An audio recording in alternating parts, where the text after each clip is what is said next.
Payment due. Derek Mallory prided himself on two things: charging interest that would make a saint swear and never feeling bad about it.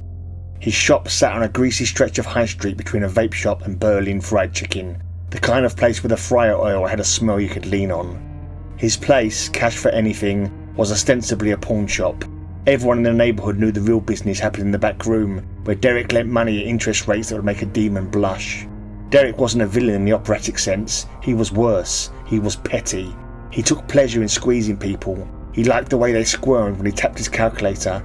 He liked the way they begged for extensions. He liked the way their treasured possessions, guitars, rings, heirlooms, looked behind his glass case, labelled with prices they could never afford. He believed in two things: everything has a price, and he sets it. So when the impossible happened, it happened to the right man. It was a Tuesday morning, grey and damp, the kind of day that felt like any other. Just after opening time, he saw it. A crooked little doorway wedged between his shop and the chicken place, a gap that had never been wide enough for anything larger than a crisp packet. Yet now a warped wooden door stood there, with a sign above it: Mortimer Grimble's Curios, Oddments and Questionable Relics. If you can't find it, it probably shouldn't be found. Derek blinked. The shop remained. A cold prickle slid down his spine, not fear exactly, but a sensation of being noticed. The door creaked open. A man stood in the threshold, tall, thin, eyes like old brass coins. "Good morning," Mortimer Grimble said pleasantly. "I believe you and I have business."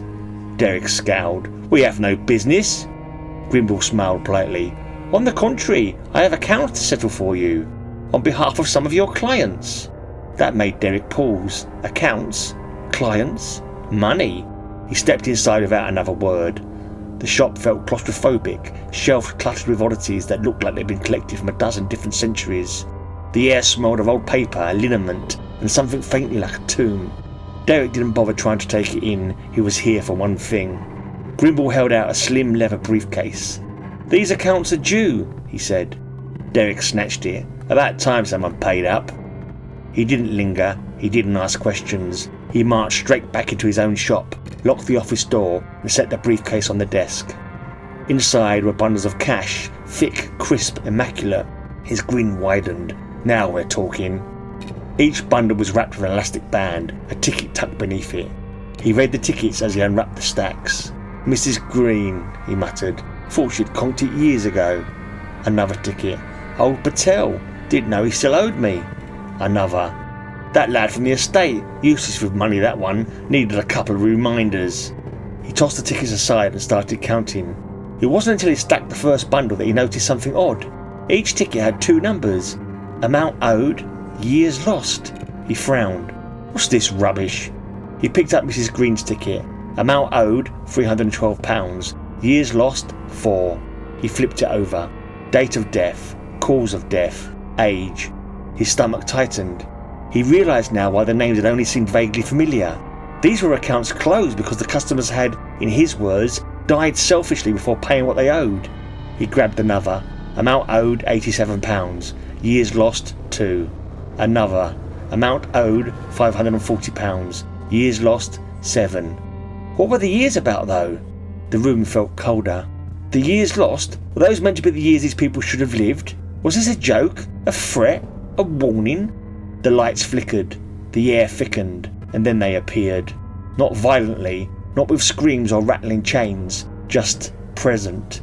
Mrs. Green, thin and tired. The way she looked in her final months, worn down by going without, stretching meals too far, choosing repayments over food.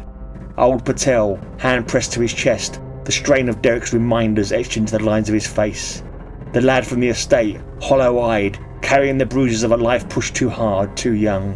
Others Derek barely remembered, or had chosen not to. They stood around him in a silent circle, and Derek felt something tug inside him, a thread pulling loose.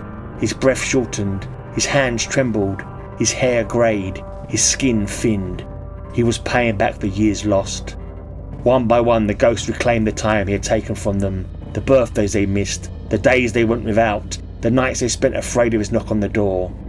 When the last ghost stepped forward, Derek Malley was an old man.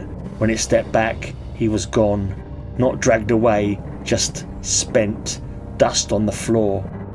By accepting the cash, he had accepted the years too, a binding transaction, a contract sealed by greed. The next morning, Cash for Anything was dark, shutters down, lights off. No sign of Derek, no sign he'd ever been there. And the crooked doorway between the pawn shop and Berlin Fried Chicken? Gone.